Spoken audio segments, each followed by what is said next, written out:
안녕하세요. 데빌스토크 이영렬입니다. 오늘은 지난 주말에 있었던 브라이튼전 리뷰를 준비했습니다.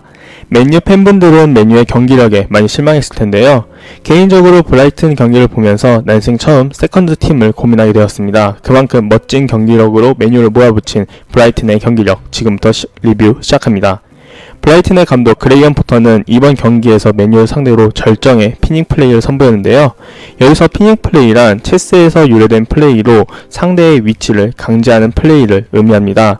체스를 모르시는 분이 계시니까 조금 부연 설명을 할게요. 체스는 쉽게 생각하면 상대의 킹을 잡는 게임인데요. 체크된 흰색 말은 대각선으로만 움직이는 비숍입니다.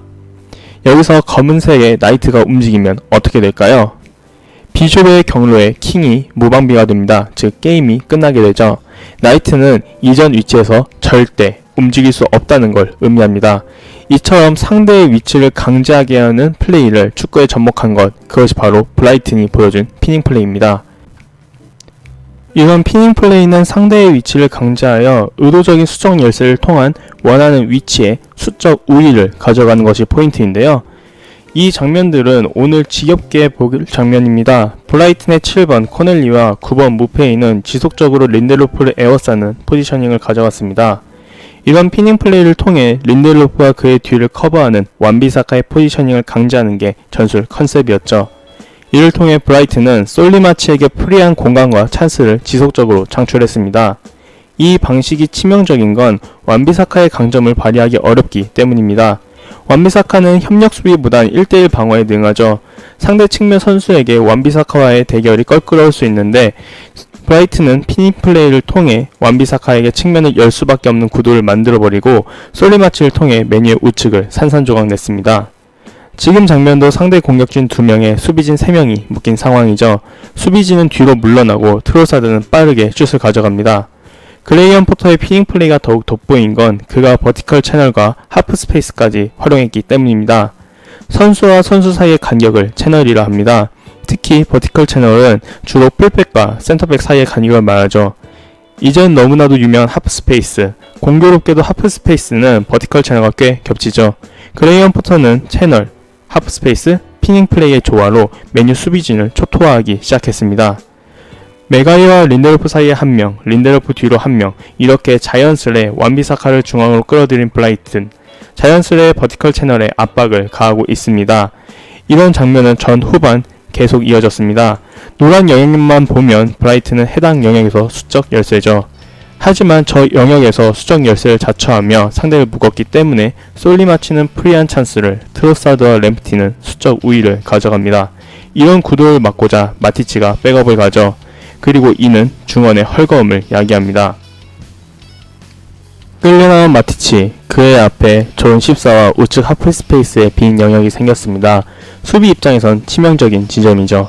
포그바가 있으나 그는 무페이가 신경쓰입니다. 그럼 레시포드가 가야 할까요? 스위칭으로 우측 윙어인 레시포드에게 위 공간은 당장은 가까워도 포지션 기준으로 상당히 먼 위치입니다. 완전 반대편이죠. 하지만 결론적으로 저 영역을 레시포드가 어느정도 압박을 해야 했습니다. 그 이유는 뒤 장면 때문입니다. 레시포드가 막을 건 상대의 좌측 공격수 혹은 윙백이죠. 하지만 이미 윙백 마치는 피닝 플레이를 활용해 박스에 진입 완료했습니다. 결국 레시포드는 이 상황에서 아무것도 하지 않은 겁니다. 맨유에겐 너무나 많은 열린 공간이 있었으나 레시의 기여는 없죠. 이 와중에 무페이는 보다 볼을 받기 쉬운 공간으로 빠져나가는 모습입니다. 브라이튼 입장에선 패스 루트도 상당히 다양한 상황입니다. 이 장면에선 마티치의 빠른 판단이 아쉽습니다. 포그바 교체 5분 정도 전 맨유는 부분적으로 4-3-3 대응을 갖췄습니다. 여기서 빠르게 마티치가 린델로프 뒤쪽을 봐줬다면 완비사카가 와이드하게 포지셔닝을 가져가며 마치를 차단할 수 있죠. 무페이는 하프 스페이스에 포지셔닝하며 배우 공간을 쇄도하죠. 또 두 선수는 배우를 향하며 상대를 끌어들이는 움직임을 보입니다. 완비사카는 마치를 제대로 상대도 못하고 계속 중앙으로 끌려다니죠. 브라이튼의 전술적 완성도가 상당히 인상적이었습니다. 브라이튼의 전술적 선택은 양 윙백 램프티와 마치의 히트맵으로도 확인할 수 있습니다. 마치가 훨씬 전방에서 활약했죠. 그럼 이 전술은 깨트릴 수 없는 걸까요? 문제가 되는 건 맨유가 브라이튼의 전술에 전혀 대응하지 못했다는 부분입니다.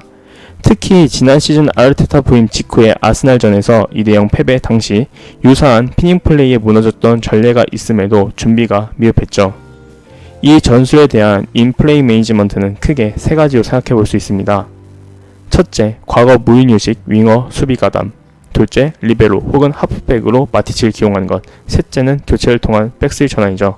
솔직히 가장 좋은 거는 그냥 축구를 잘해서 상대 윙백 전진 억제하는 건데 맨유는 그럴 경기력이 나오지 않았습니다. 어찌 보면 가장 쉬운 방법입니다. 윙어들이 깊숙이 내려와 마치 윙백처럼 수비 가담을 하며 상대 윙백을 막는 거죠.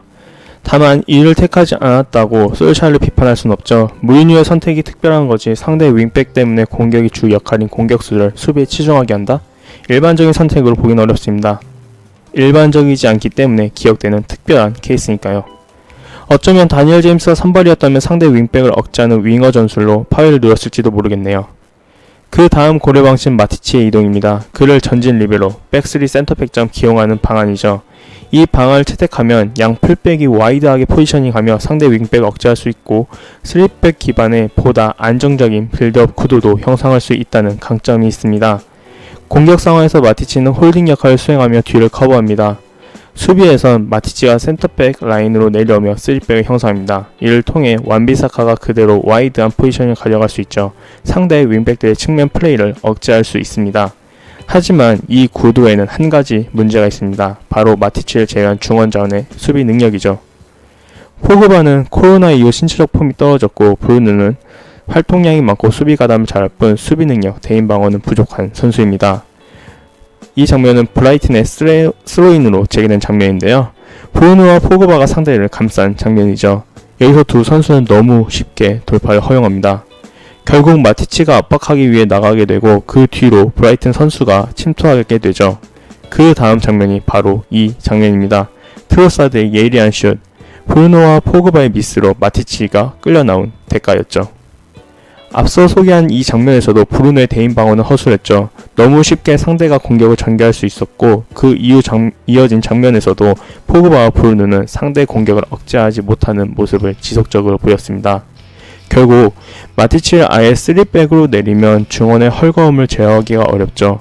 교체를 통한 변화도 생각할 수 있지만 브라이튼이 경기 중간에 4백 플레이도 병행한 모습을 보았을 때 교체 후 3백을 전환하게 되면 바로 브라이튼이 4백으로 대응할 가능성이 매우 높아 보입니다.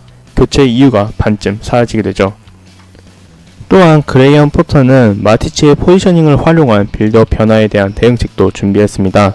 센터백 홀딩이 나란히 배치된 메뉴 빌드업 구도, 브라이튼은 전방 2명, 중원 3명의 2-3 구도로 대응합니다.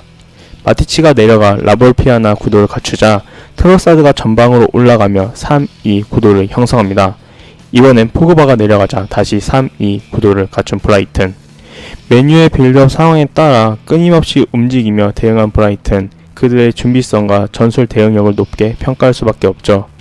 그들의 준비는 전술만이 아닙니다. 피트니스 활동량도 상당했죠.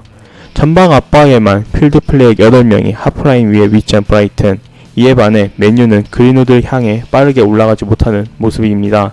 그린우드가 풀어나오긴 했으나 맨유는 이 경기에서 서로의 간격을 좁혀주지 못하며 놓친 볼이 꽤 많았습니다. 레시포드의 시야를 바탕으로 좌우 크게 전환된 상황, 정확도가 살짝 아쉬웠지만 완비사카에게 잘 전달되었죠. 완비사카가 볼을 제대로 잡은 시점에 이미 우측으로 전환을 끝낸 브라이튼의 대형, 맨유의 빌드업 방식에 따른 대응과 전방 압박까지 수행한 그들의 피지컬적인 준비도 높게 평가할 수밖에 없습니다. 실제 이 경기에서 브라이튼은 많은 프레셔를 가져갔습니다. 특히 디펜시브 서드보다 파이널 서드에서 더 많은 압박을 보였죠.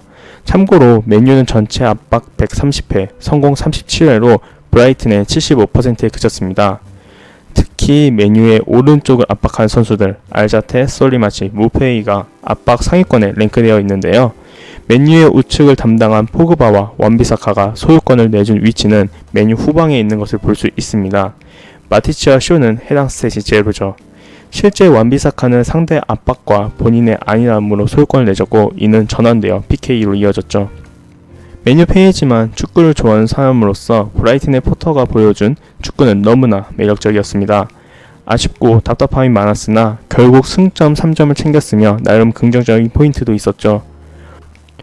레시포드는 자신의 강점, 속도를 살리고 상대를 농락한 드리블로 성공한 득점은 칭찬받을 포인트입니다. 나아가 팀 차원에서도 이 득점 장면은 현 메뉴의 강점을 가장 잘 활용한 장면이죠. 쉽지 않았던 경기였으나 끝까지 집중하며 2대3 극적인 역전승을 이룬 정신력도 높게 평가할 포인트이며, 지난 시즌 리그 세트피스 8득점으로 리그 14위를 기록한 메뉴가 브루누, 마티치, 메가이어로 이어지는 준비된 세트피스를 통한 동점골에 성공한 부분도 인상적입니다. 정리하자면 각 세 득점은 분명 메뉴에게 인상적이었죠. 여러모로 메뉴팬에겐 화가 나면서도 브라이튼의 경기력이 눈을 정화해준 경기였네요. 빠르게 다음 영상을 준비하려 합니다. 브라이튼전, 레시포드에 대한 칼럼이죠. 멋진 득점을 보였으나 개인주의가 너무 심했던 지난 경기의 레시를 같이 보려고 합니다. 오늘 영상은 여기까지입니다. 방대한 내용 끝까지 봐주셔서 감사합니다. 모두 즐거운 한가위 되세요. 감사합니다.